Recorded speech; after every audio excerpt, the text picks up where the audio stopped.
There's no feeling more intense than starting over.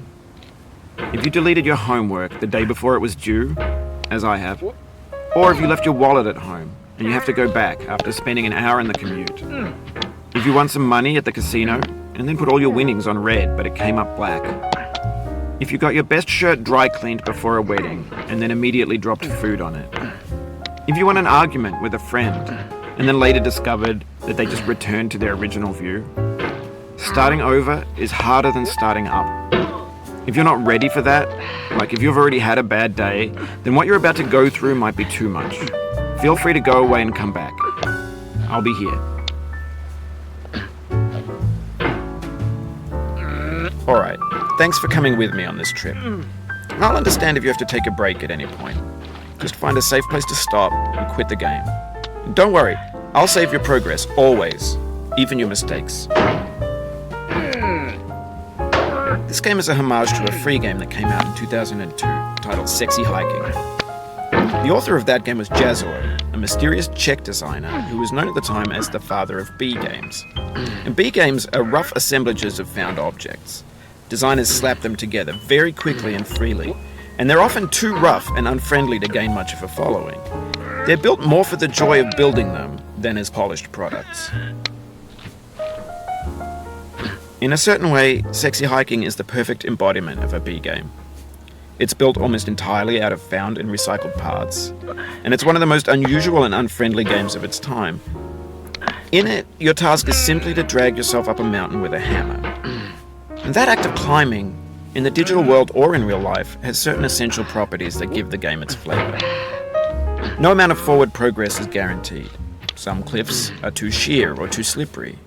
And the player is constantly, unremittingly in danger of falling and losing everything.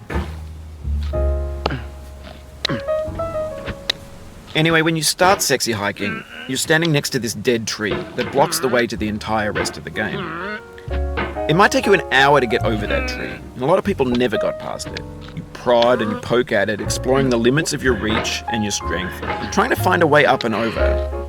And there's a sense of truth in that lack of compromise. Most obstacles in video game worlds are fake. You can be completely confident in your ability to get through them once you have the correct method or the correct equipment or just by spending enough time. In that sense, every pixelated obstacle in Sexy Hiking is real. The obstacles in Sexy Hiking are unyielding, and that makes the game uniquely frustrating. But I'm not sure Jazzo intended to make a frustrating game. The frustration is just essential to the act of climbing, and it's authentic to the process of building a game about climbing. A funny thing happened to me as I was building this mountain. I'd have an idea for a new obstacle, and I'd build it, test it, and it would usually turn out to be unreasonably hard. But I couldn't bring myself to make it easier. It already felt like my inability to get past the new obstacle was my fault as a player rather than as a builder. Imaginary mountains build themselves from our efforts to climb them, and it's our repeated attempts to reach the summit that turns those mountains into something real.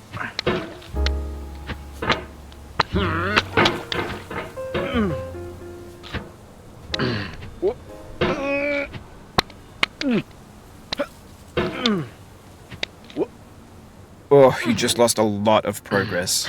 That's a deep frustration, a real punch in the gut.